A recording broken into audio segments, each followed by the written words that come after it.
How do you do it? How do you cold call? How do you prospect? So I'm just going to tell you this. You can share with all your viewers. All right, everyone, get your pens. Get your pens. Here it is. Just do it.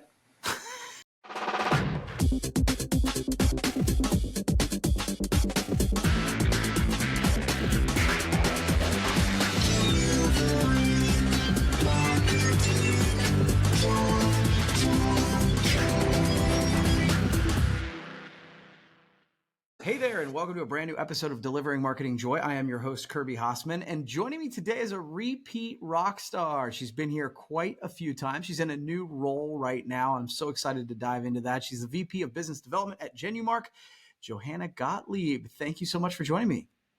You are welcome. Thank you. I'm glad you made that intro because there's been change, and I keep on saying I'm Johanna with, and then I have to think about when I couldn't even say it. So thanks for doing that for me. Yeah, absolutely. So, well, let's just real quick. I want to kind of talk about that. I'm so intrigued by the idea of you moving and going into a new challenge. So, can you talk a little bit about your new role at Genumark and how that came to be?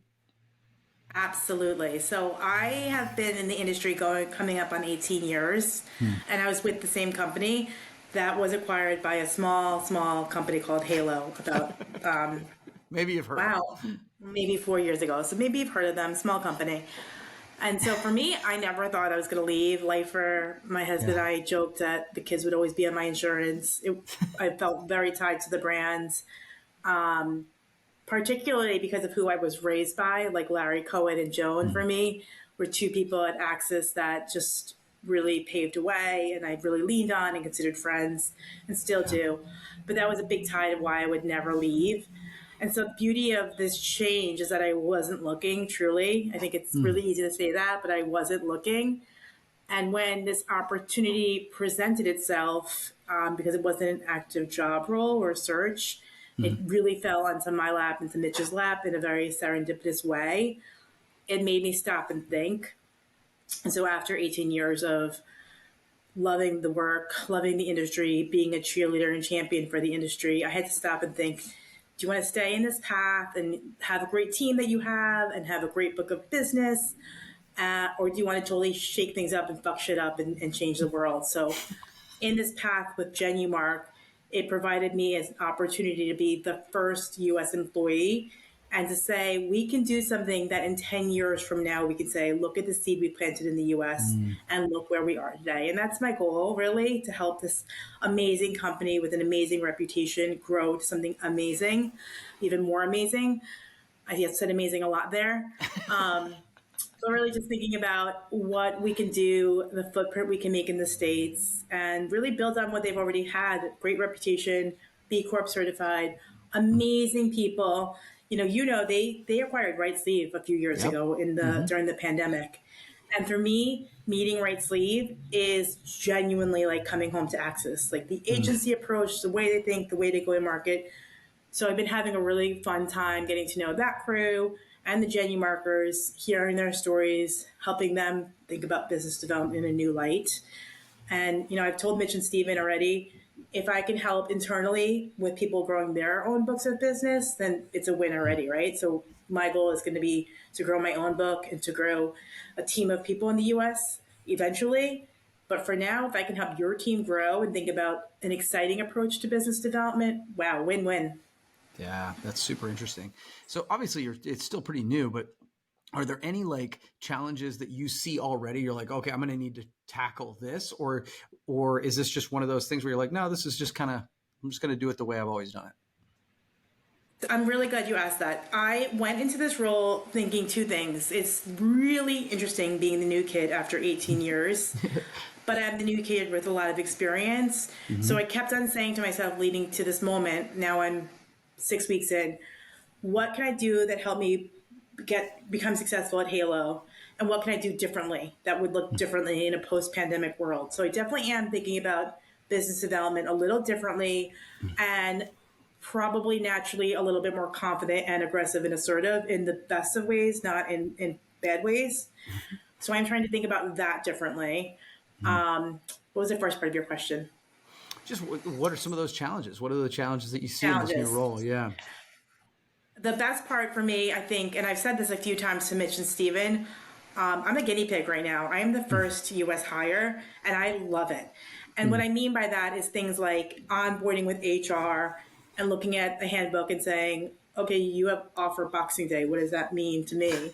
And just little things like that, and just Yeah. saying, I'm American. That means not a lot to me.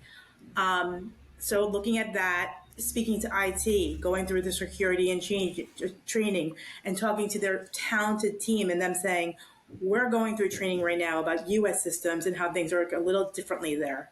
And I'm like, "That's awesome. We're challenging you guys. We're going to pave the road for the next 5, 6, 7, 8, 9 hires."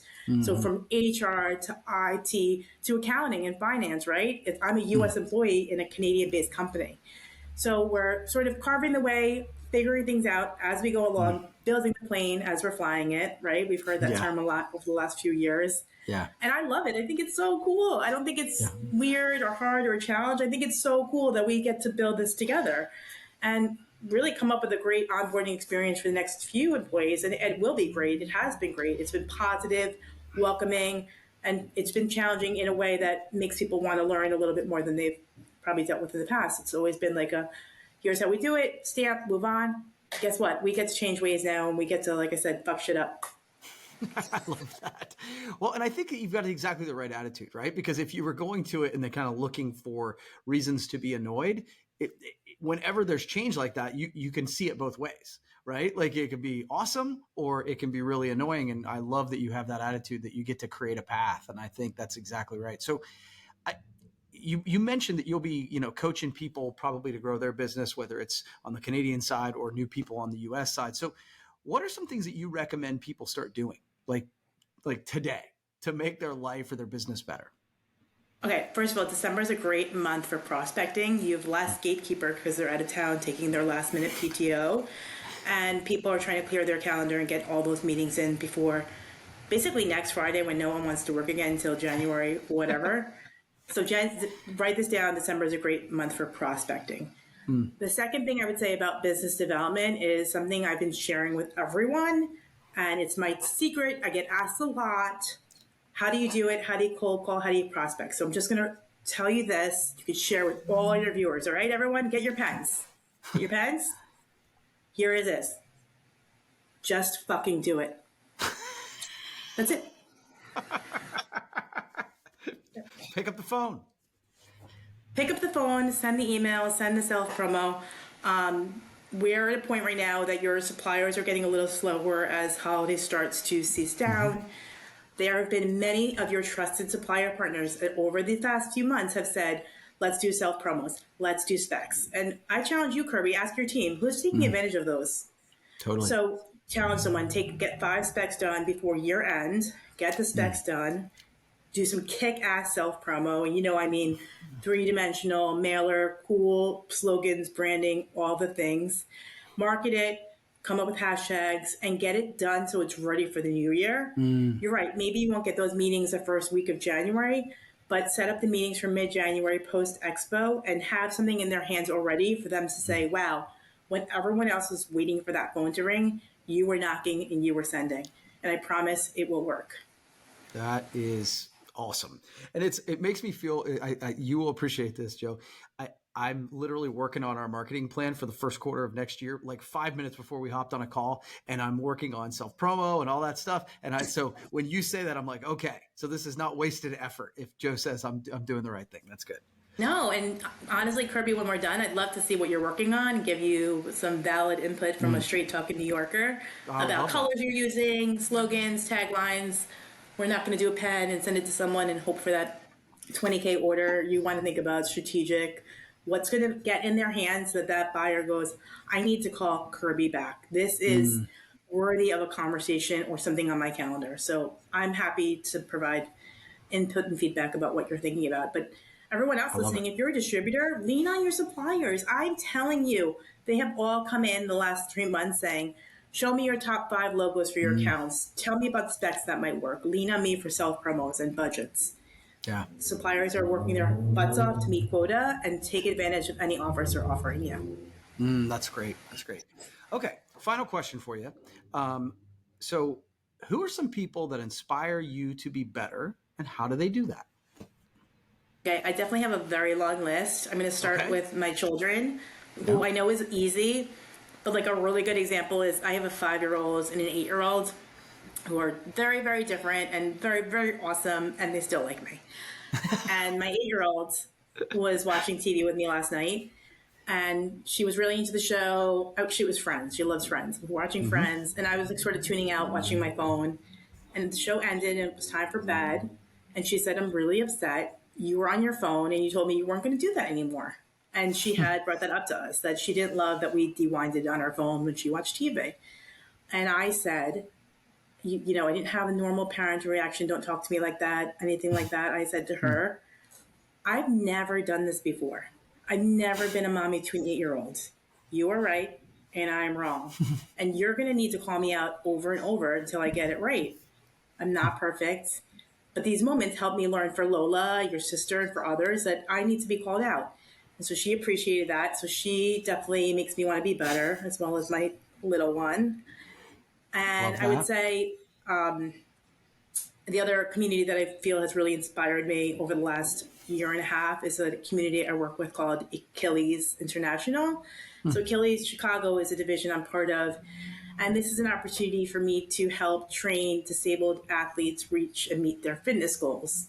So through this, I have a buddy named Denise. Denise is legally blind, in her 60s, lives on Lakeshore Front, facing the beautiful lake. And every week I meet her out on the lake and guide her to walk to reach her fitness goals. Wow. And, you know, you think you're doing something great for someone, but it is so humbling. She is the chair of a board. She travels for her associations. She goes on trips with her friends.